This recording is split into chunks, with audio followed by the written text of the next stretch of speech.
ഇന്ന് നാം ആണ്ടുവട്ടത്തിലെ 20-ാം ഞായർ ആഘോഷിക്കുന്നു. ഭോഷത്വം വെടിഞ്ഞ് ജ്ഞാനത്തിന്റെ പാതയിൽ സഞ്ചരിക്കുവാൻ സുഭാഷിതങ്ങളുടെ പുസ്തകം 9:6 വാക്യത്തിലൂടെ ദൈവമായ കർത്താവ് അരുൾ ചെയ്യുന്നു.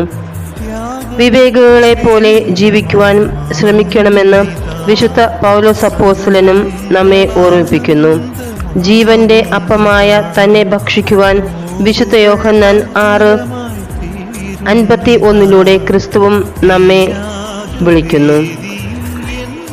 നാം ആകുന്ന ദൈവത്തിന്റെ ഛായയിൽ സൃഷ്ടിക്കപ്പെട്ട മനുഷ്യർ ദൈവത്തോടൊപ്പം ചേർന്നിരിക്കുവാനും അവിടുത്തെ ഭക്ഷിക്കുവാനും അവിടുത്തെ പാനം ചെയ്യുവാനും വിളിക്കപ്പെട്ടിരിക്കുന്നു. ദൈവം നൽകുന്ന വചനം കഠിനമാണ് എന്ന് ചൊല്ലി പിരിഞ്ഞുപോയ സകലരെയും നോക്കിക്കൊണ്ട് കർത്താവ് നിൽക്കുമ്പോഴും തന്നോടൊപ്പം ചേർന്നിരിക്കുവാൻ ക്ഷണിക്കപ്പെട്ട ശിഷ്യന്മാർ ഞങ്ങൾ എവിടെ പോകും, നിന്റെ സന്നിധിയിൽ നിത്യജീവന്റെ വാക്കുകളുണ്ട് എന്ന് പറഞ്ഞു ചേർന്ന് നിൽക്കുന്നു.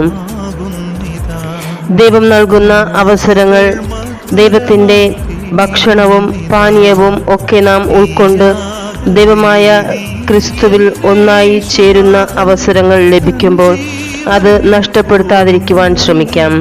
ദിവ്യകാരുണ്യത്തിൽ അതിയായി ആശ്രയിച്ചുകൊണ്ട് ഭക്തി സമർപ്പിച്ചുകൊണ്ട് ദൈവത്തെ ഭക്ഷിക്കുവാൻ ലഭിക്കുന്ന അവസരങ്ങൾ വിനിയോഗിക്കുവാനും അവിടുത്തെ ഛായയിലും സാദൃശ്യത്തിലും സൃഷ്ടിക്കപ്പെട്ട നമുക്ക് സാധ്യമാകട്ടെ എന്ന് പ്രാർത്ഥിക്കാം. ദൈവം നമ്മെ സമർത്ഥമായി അനുഗ്രഹിക്കട്ടെ. ഏവർക്കും ഒരു നല്ല ദിനം ആശംസിക്കുന്നു.